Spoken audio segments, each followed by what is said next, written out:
Stories of Journey to the West, Chapter 84.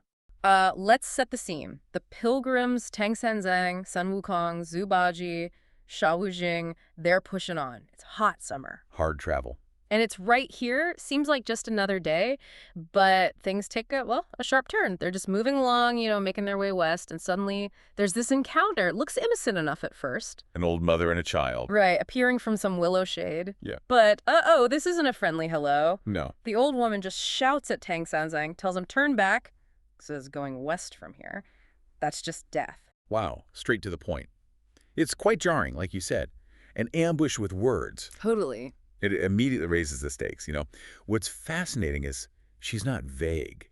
She gives these really specific kind of chilling details. Yeah, what were they again? She tells them they're getting close to the far-ranking kingdom.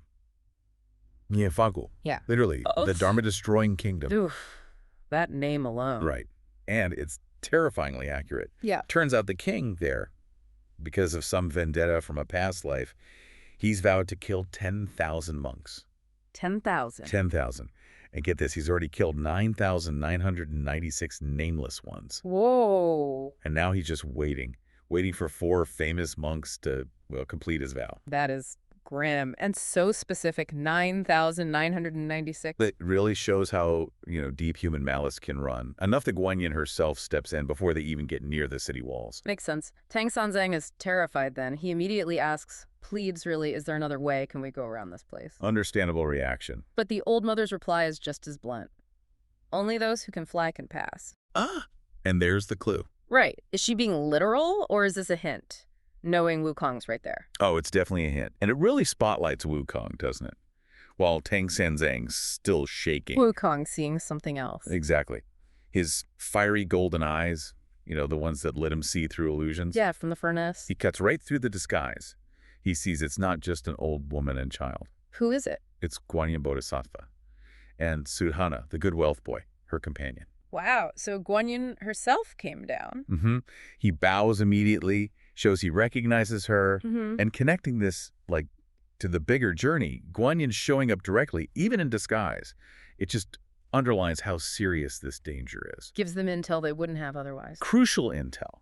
And it really drives home that point. Even with divine help, even on a spiritual quest, the hurdles aren't just monsters. They're real, human-made problems. That really changes how you think about the obstacles on the journey, doesn't it? It's not all supernatural. Not at all. So, okay, Guanyin leaves.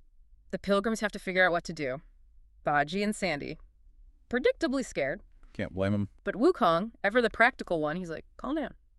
He points out, look, these are just ordinary humans. Compared to the demons we fight, no big deal. Relatively speaking, yeah. So he comes up with a plan. His first idea, scout the city at night. Find a way through, covertly. Makes sense. Stealth first. Tang Sanzang, still nervous, warns him, be careful. Even human laws, royal laws, they're strict. Good advice. So Wukong does his thing, a flick of the wrist, a chant. And poof. Poof. He transforms. First disguise for this job, a moth that flies into a lamp. A classic Wukong move. Tiny, discreet observation. Perfect for scoping things out. Exactly. He flies over the city. And his observations are, pretty sharp. First, he sees the city, and it looks, full of joy and auspicious light. Which is weird, right? Given the name. Yeah, it makes him pause, wonder, why is this place destroying the Dharma if it looks so nice? It suggests this dark truth hidden under a normal surface. Interesting contrast. Then, as night falls, he sees it's actually a really lively city. Bright streetlights, travelers everywhere. Bustling. And he spots an inn. Wang Zhao's Inn. Caters to merchants. And that little detail, that's key for his plan. The plan. And it's a clever one, isn't it? A bit cheeky, maybe? What is it? He figures, okay, wait till the merchants in the inn are fast asleep, then sneak in, grab their clues and hats. Disguise. Yep. Pilgrims dress up as merchants, walk right into the city. No one suspects they're monks. Sounds simple, right? Almost too simple. Almost. Well, yeah, not so fast, because there's a snag.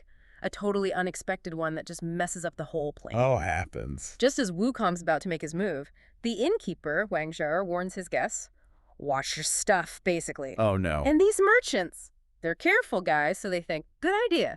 And they hand over all their clothes and hats to Wang Zhao for safekeeping. Until morning. Foiled by simple caution. Completely. It's like, you think you've got this brilliant scheme and someone just locks the valuables away. The great sage equal to heaven, outsmarted by, like, hotel security. That's brilliant in a frustrating way for Wukong. And it really does raise that point, doesn't it, about the challenges. Yeah. It's not just that the plan failed, but why? Not demon magic, just common sense, human prudence. Yeah, totally flips the script. Even someone as powerful as Wukong can get tripped up by ordinary human caution.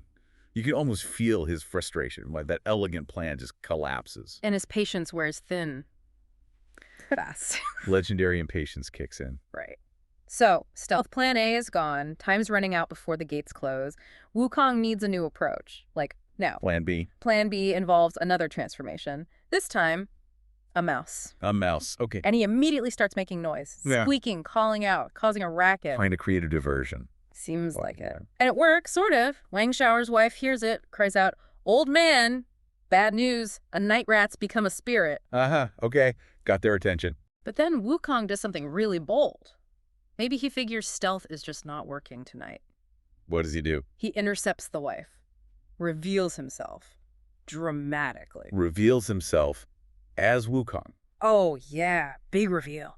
Announces, "I am not a night rat spirit." Declares, "I, the great sage, equal to heaven, Whoa! Pulls out the big title. have come to protect Tang Sanzang on his journey for the scriptures. Your king has no principle, so I've come to borrow these clothes and hats to disguise my master. I'll return them after we pass through." Just straight up tells them. That's audacious. Totally audacious. He's not asking, he's telling. Using his reputation, the mission's importance. It's sheer boldness. Yeah. He switches tactics completely, from stealthy trickery to just overwhelming presence and authority, Yeah. leveraging who he is. It's surprisingly direct, isn't it? And incredibly effective, it sounds like. He's banking on his name and the righteousness of his cause to basically strong-arm them. And it works. He uses a capturing spell, maybe just to immobilize them or the clothes, grabs the bundles and flies off. Wow. Straight back to the master.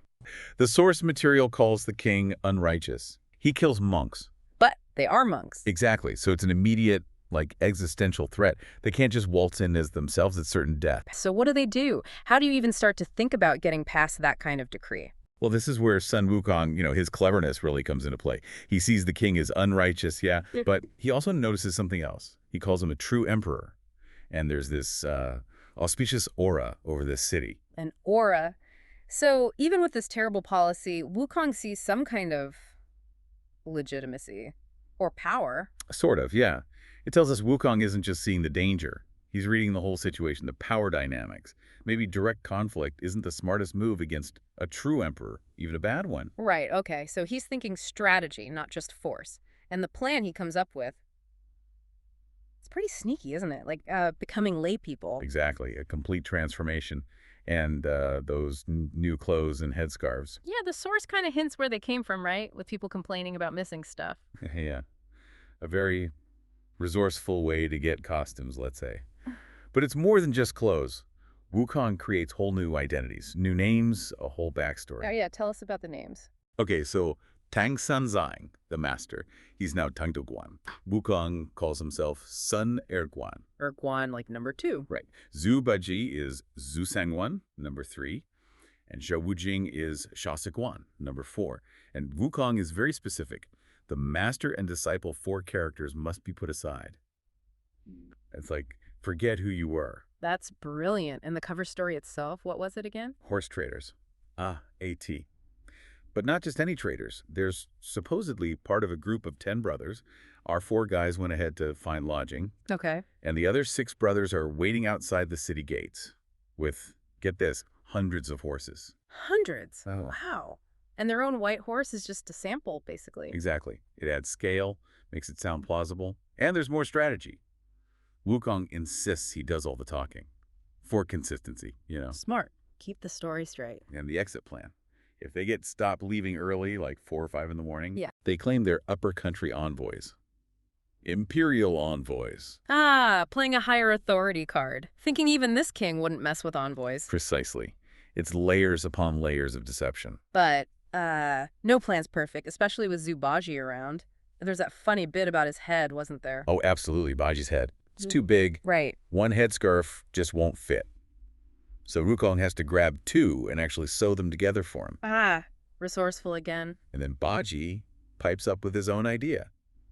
Why not just wait, like half a year, don't shave, grow some hair back? Oh, Baji.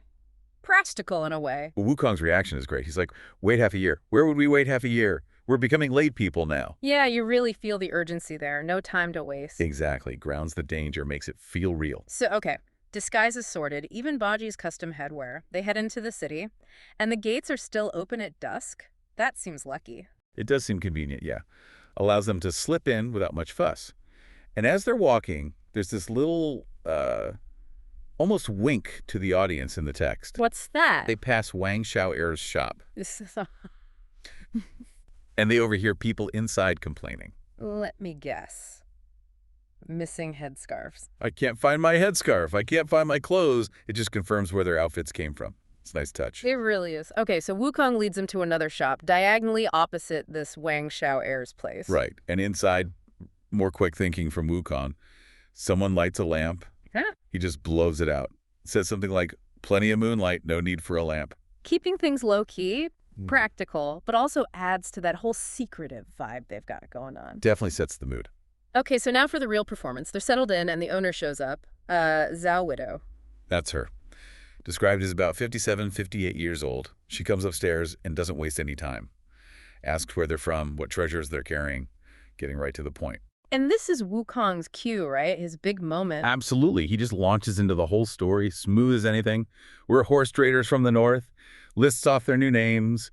Tang Dogwan, Sun Erguan, Zhu Sangguan, Shaxianwan. Repeats the bit about the 10 brothers, the 6 waiting outside with the hundreds of horses. Flawless. But this Zhao Widow, she sounds pretty sharp herself. She picks up on something, doesn't she? She does. She's no fool. She points out they all have different surnames. Ucho. Ah, a potential crack in the story. How does Wukong handle that? Instantly. No hesitation. He just says, exactly, different surnames living together. Again, like it's the most normal thing in the world. Uh-huh. Smooth. Does she buy it? Seems like it. She even laughs and says Wukong is truly a master of the trade. She's basically complimenting his salesmanship. Or his con artistry, maybe. She recognizes game, basically, and then she explains her own rules, right? Something about how she treats guests. Yeah, it's really interesting. She lays out her policy. 3 ways of treating guests. Yeah. And she follows a first small man, then gentleman approach. She's got this business model that's, well, it's impressively tiered. What does that tell us about the inn or maybe travel back then? Well, it's pretty sophisticated, isn't it? These tiers, they aren't just random choices. They sort of reflect a stratified society of travelers. You know, you've got the wealthy wanting all the comforts and then people just needing a place to crash. It paints a really vivid picture of the commercial side of things. This inn could handle almost anyone. Fascinating. So let's break these down. Tier 1, the top tier. What did you get? Okay, so for 5 mace of silver per person. Which was like a fair bit of money back then, right, for just lodging. Oh, yeah, significant. And for that, you got the room, this lavish spread, 5 fruits, 5 dishes. And this fancy lion fairy fighting sugar table for 2. Yeah, some kind of elaborate dessert or display, probably. Plus, young women to accompany you, sing for you, even help you rest. It's quite the package. Definitely sounds like the luxury option. Targeting travelers with money to spend. Exactly. Sets a certain tone, the kind of clientele they want. Okay, then the middle tier.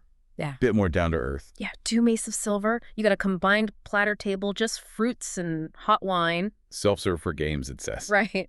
And importantly, no young women attendance. And then the bottom tier. Yeah. The one Baji was keen on. Yeah. The widow almost didn't want to mention it. Baji loved the sound of it, though. Basically, 0 service. Convenient food from the pot. Help yourself.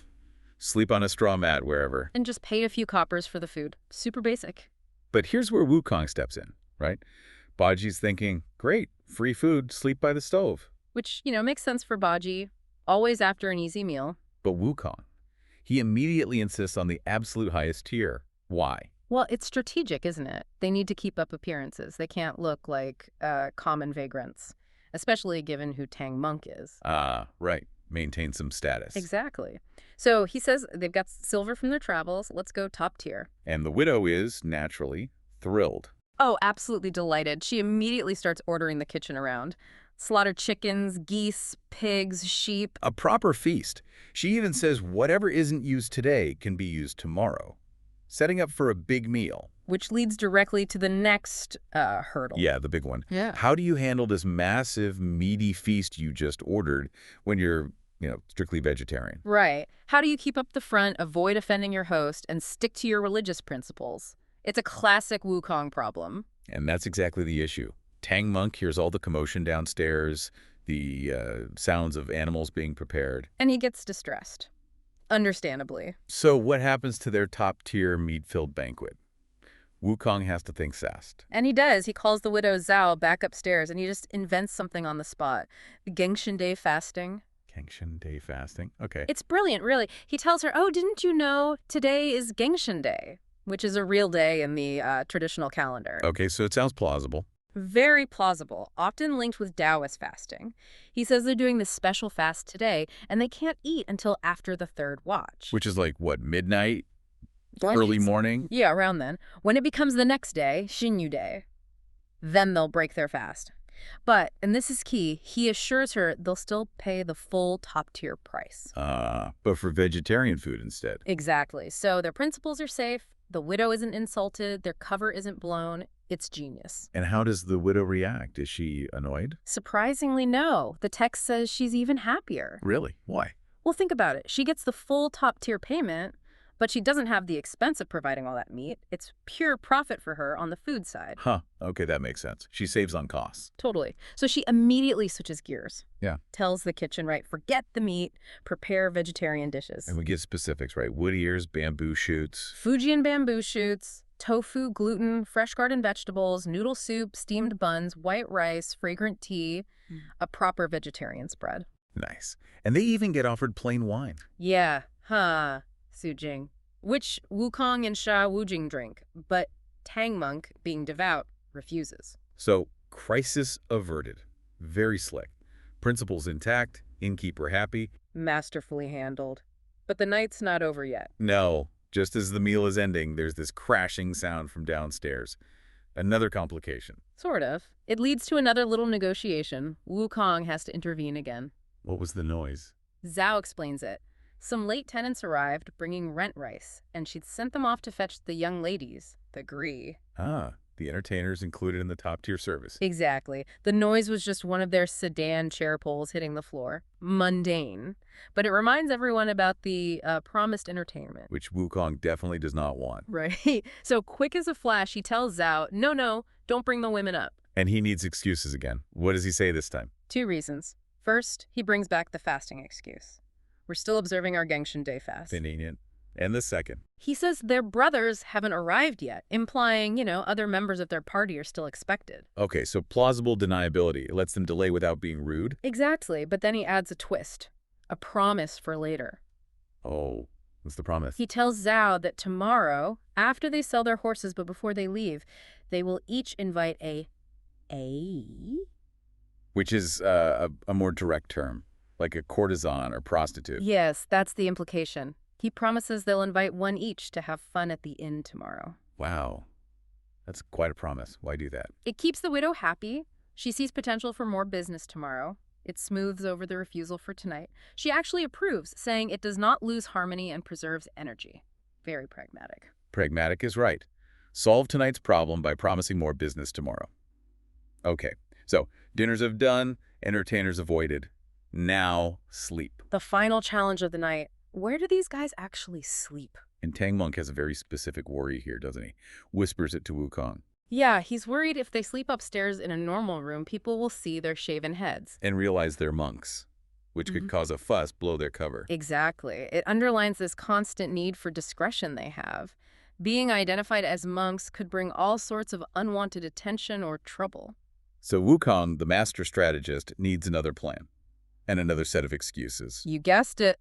And these are pretty amusing. He basically diagnoses the whole group with fictional or at least exaggerated ailments. Right, to explain why they can't possibly sleep in a normal, bright room. Well, okay. Get this. He says, Zhu Sangguan, that's Baji, has cold dampness. Like a traditional Chinese medicine thing. Yeah. feeling cold and damp inside. Pretty much. Then Sha Sengwan, Wujing apparently has leaky shoulder wind. Sounds drafty and painful. Leaky shoulder wind. Yeah. Okay. And the master. Tang Daguowan, the monk, apparently only wants to sleep in a dark place. Simple as that. And Wukong himself. He claims he's shy of light, assuming photophobic, basically. So cold dampness, leaky shoulders, likes the dark, and shy of light. Quite the list. Plausible enough within the context of traditional ailments, maybe? Enough to justify needing somewhere. Unusual. Therefore, the nice, well-lit upstairs room, definitely not a place to sleep for this delicate bunch. How does the widow react to this? She sighs. She says her inn just has a single-tiled roof, basically implying it's not built for specialized dark rooms. She seems a bit stumped, starts to despair. But then salvation comes from an unexpected source. Yes, her daughter steps in. And this just shows, thinking outside the box. Or maybe inside the box, in this case. Literally, she has this brilliant, if slightly weird, idea. Totally unconventional. It's about seeing resources where others just see, well, furniture. She suggests using a big cabinet, one her father made before he died. And the details are so specific.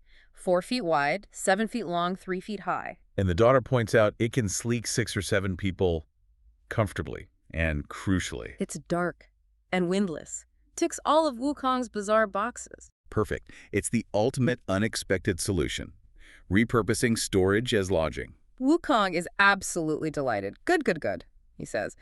Tells them to bring it out immediately. And who's first in? Who else? Baji jumps right in. Of course. Then Sha Wujing passes in the luggage, helps the master in, and follows. Leaving Wukong outside for one final, very odd request. What now? He asks for their horse. He wants it brought over and tied tightly next to the cabinet with its feed trough. Why? Any idea? Maybe for a quick getaway?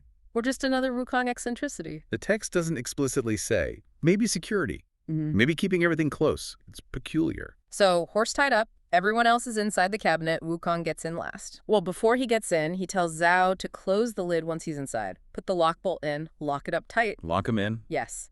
And check for any light leaks, cover them with paper if there are any, and then asks her to open it up early tomorrow. Wow. That is turfer. The widow thinks so too. The text says she finds it too careful, but she does as he asks. So they all end up locked inside a wooden cabinet for the night, hidden in plain sight. And it's hot, really stuffy, so they take off their head coverings, and you gotta picture this. They're using their monk hats to fan themselves, just trying to cool down. But while everyone else is trying to sleep, Wukong, well, he's Wukong. The text says he has a mind to cause trouble, can't sleep. And what's the first thing he does? He playfully pinches Pixie's leg, just, stirring the pot. Classic Wukong. Always needs some action. And then comes the deliberate deception. This is pure Monkey King. He starts loudly making up stories about how much money they have. Huge sums. 5,000 taels, he shouts.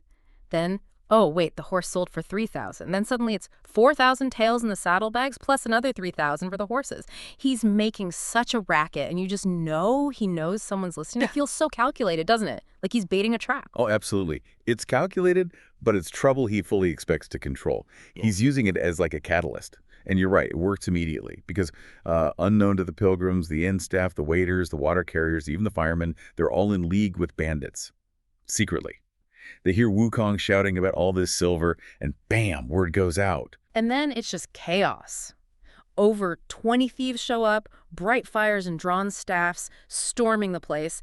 And notice they completely ignore the inn's own stuff. They're laser-focused on the guests, especially these guests with the fancy horse and supposedly mountains of cash. But they don't find anyone upstairs, so they search the courtyard and stumble upon this large cabinet. Yeah. It's locked up tight, way too heavy to move easily. So naturally, they think, jackpot, this must be where the treasure is. Right. And the beautiful white horse tied right to the leg of the cabinet. That just confirms it for them. Ironically, that horse is part of the pilgrim group, the dragon horse. Oh, the irony. So the thieves figure, okay, best plan is to steal the horse and carry the cabinet out of a city. They get ropes, poles, and start hoisting this massive thing. Imagine it swaying back and forth as they struggle with it. And that swaying, that's what wakes them up inside. Pigsy first, right? Yeah, Pigsy wakes up complaining, "Brother, let's sleep. Why are you rocking us?" He has no idea. Wukong just tells him, "Shh, be quiet." Then Tang Monk and Sandy realize with a jolt, "Oh my God, we're being carried. And Wukong's reaction is just priceless. It really is. He's like, don't make a fuss. Let them carry us. Hey, if they carry us all the way to the Western Heaven, it saves us walking. How does he stay so calm? It's miles away from Tang Monk's reaction, I bet. Well, it shows he's always thinking ahead, you know. He has this almost playful confidence. Where the others see disaster, he sees, well, maybe not opportunity yet, but a situation he knows he can handle. He figures he could escape or even use it somehow. But, oh, the thieves aren't actually going west. Nope. They head east. They kill the gate guards, bust out of the city. It causes a huge commotion. Everyone's alerted. The city's military, the officials, the commander-in-chief, the cavalry, they all give chase. It gets pretty dramatic. The thieves see this huge official force bearing down on them. And they make the smart call, drop the loot and run. They abandon the cabinet, abandon the horse, and just scatter.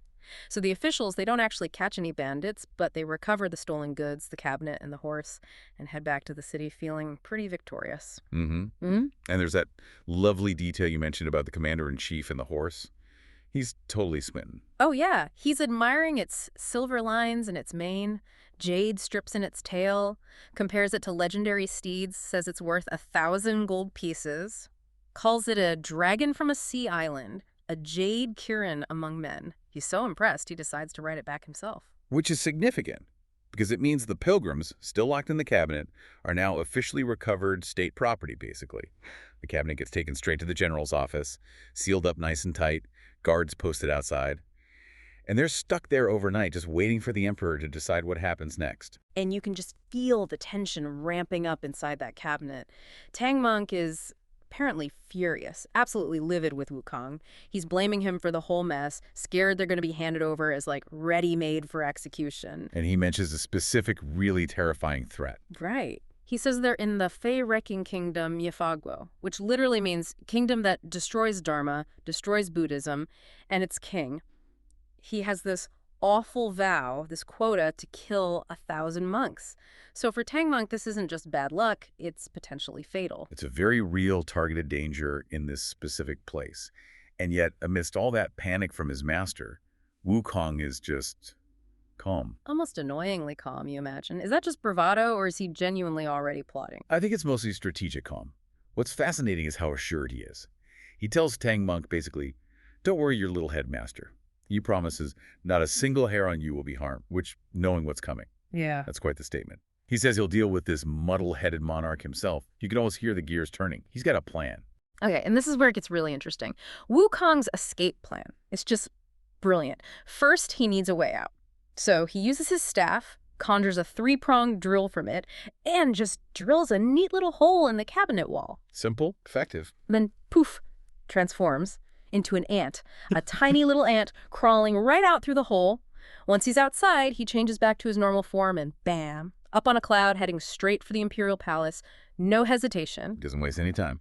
And what he does next, it's this multi-layered magical assault. It's incredible. He uses a spell, the Great Body Division Universal Assembly Divine Method. Sounds impressive. He pulls hairs from his left arm, turns them into tiny little Wukongs, miniature monkeys, then pulls hairs from his right arm, turns those into sleep-inducing insects, like magical sleeping bugs. Wow, okay, so duplicates and sleeping agents. Exactly. Then he chants this Luo mantra, tells the local earth spirits, okay, spread these sleepy bugs everywhere. The imperial palace, inner court, the government offices, 5 prefectures, 6 ministries, basically. Anyone with any rank needs to be knocked out cold, sleeping soundly. Total sedation of the entire government and royal household. Pretty much. And then the masterstroke. He takes his golden cudgel and transforms it into thousands of razors. He grabs one himself, gives one to each of the little Wukong clones, and gives the order, shave everyone's head. Shave. Everyone. The king, the queen, the ministers. Everyone. Every single person of rank who's currently knocked out by the sleepy bugs, they just go through the palace, the offices, shaving heads. It's audacious. It feels like a prank, but is there more to it? There absolutely is. It feels mischievous, right? But the source itself gives us clues, like that poetic bit about Fo King destroys Dharma, Dharma infinite, and all Dharmas return to one body. It connects Wukong's act directly to the kingdom's name and the king's actions. This isn't just random mischief. Think about it. In a kingdom called Fa-wrecking that actively persecutes monks, who are traditionally shaved-headed, Wukong performs a mass involuntary tonsure on the persecutors themselves. It's this deeply ironic symbolic reversal. Mhm. He's using the symbols of Buddhism, the shaved head, against those who attack Buddhism. It's profound subversion disguised as, well, a really weird haircut. Wow, okay, so it's like karmic payback served with a side of humiliation.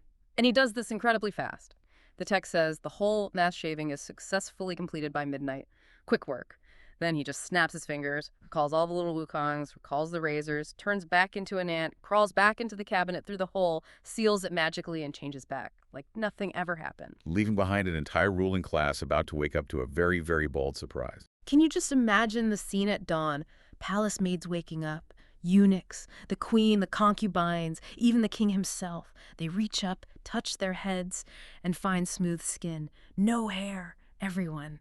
They're terrified, speechless. Utter confusion and horror.